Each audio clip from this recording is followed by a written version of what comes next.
नमस्कार मित्रांनो, मी सागर गायवट. Official take गुरु मराठीमध्ये तुमचे स्वागत आहे. मित्रांनो, मुख्यमंत्री माझी लाडकी बहीण योजनेबाबत एक खूप मोठी आणि महत्त्वाची अपडेट समोर येत आहे. जर तुम्ही या योजनेचे लाभार्थी असाल तर हा व्हिडिओ तुमच्यासाठी अत्यंत महत्त्वाचा आहे.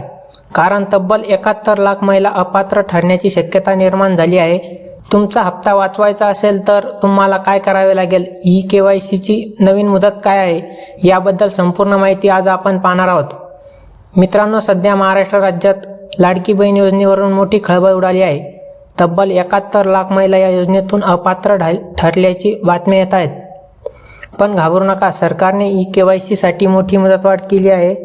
तुमचा हप्ता सुरक्षित आहे की नाही आणि तुम्हाला पुढचे पैसे कधी मिळणार आहे, हेच आपण आजच्या व्हिडिओमध्ये पाहणार आहोत. व्हिडिओ शेवटपर्यंत नक्की पहा. तर बातमी अशी आहे की सरकारने KYC करण्याची शेवटची तारीख 30 एप्रिल 2026 पर्यंत वाढवली आहे.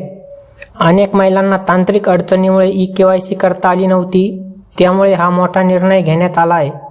पण लक्षात ठेवा, जर तुम्ही या तारखेपर्यंत प्रक्रिया पूर्ण केली नाही तर तुमचा पुढचा हप्ता कायमचा बंद होऊ शकतो. आता प्रश्न येतो की 71 लाख महिलांचे अर्ज का रखडले आहेत. याची 3 प्रमुख कारणे समोर आली आहेत.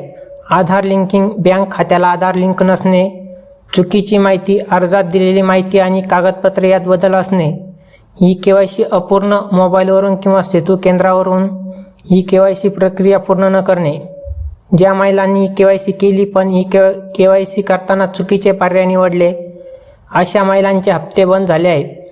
जर तुमचे KYC चुकली असेल, काळजी करू नका. तुम्ही घरबसल्या तुमच्या मोबाईलवरून किंवा सेतू केंद्रावरून ही प्रक्रिया पूर्ण करू शकता. तर मित्रांनो, ही होती आजची महत्त्वाची अपडेट. ही माहिती तुमच्या घरातील आणि नात्यातील सर्व महिलांपर्यंत नक्की शेअर करा, जेणेकरून कोणाचाही हप्ता थांबणार नाही. व्हिडिओ आवडला असेल तर लाईक करा आणि अशाच नवनवीन सरकारी योजनेच्या माहितीसाठी ऑफिशियल टेक गुरु मराठी चॅनलला सबस्क्राईब करायला विसरू नका. धन्यवाद.